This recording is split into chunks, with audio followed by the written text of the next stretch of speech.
night, somebody on YouTube asked me to compare and contrast the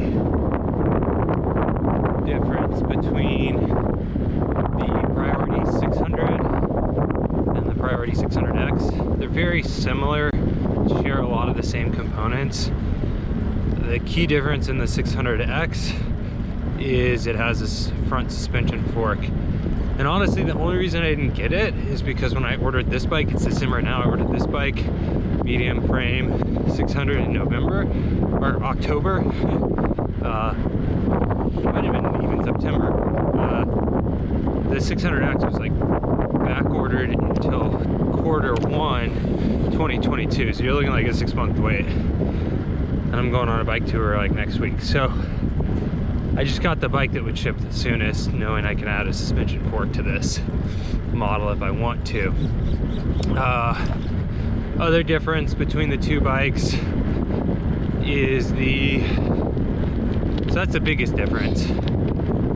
The 600X has a little different frame geometry, and I think that's due to just kind of the dropper seat and trying to make it a little more of a gravel style bike. Looks a little similar to that kind of salsa Fargo frame geometry that really changed gravel touring in the United States. If you look at the race frames from the Tour Divide race over the years, there's a very clear distinction when that salsa Fargo frame came out, and everyone else is kind of just catching up. So here comes the Park Service passing in the double yellow. Santa Clara maintenance.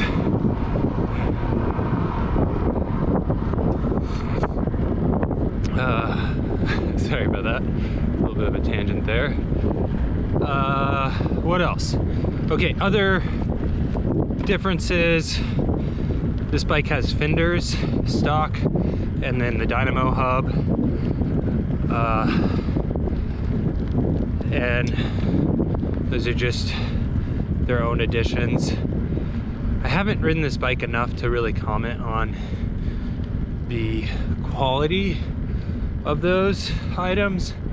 What I can say is that the fenders definitely rub with the 2-inch tires. It's like when you have a 2-inch tire, especially when you go tubeless and put a few ounces of sealant in there, it's really hard to get it to go true.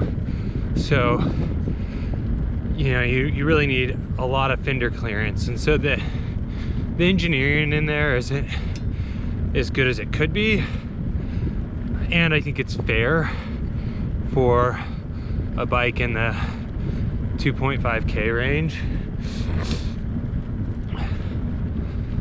So those are some of the differences. One thing that's really similar about the two bikes is the pinion gearbox.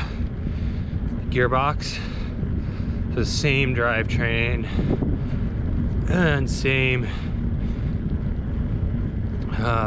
gearbox. I only have about 40 miles on the gearbox so far, and yesterday I took it up this road called Hicks, which is on its way to Mount Umnum, nice steep road, and I had about 24 pounds of water, so 8 pounds on the front rack, and then 2 8-pound gallons on either side of the panniers. And I also was pulling my son in a Burley trailer. And this is a really steep road. I'll link the Strava data from this ride on it. And to be quite honest, I was really impressed with the gearbox. It's the core reason I purchased this bike, and it's also the reason why I would have bought the 600X as well, because they both come with the gearbox, and this is really the only bike sub $3,000, I mean really sub $5,000, that you can get that gearbox on. The best way to support this channel is to donate $5 to my PayPal tip jar, subscribe to my channel. When I reach 1,000 subscribers, I will donate $1,000 to Santa Cruz Mountains Trail Stewardship. Like and comment on the content. It's been great hanging out with you today. See you around.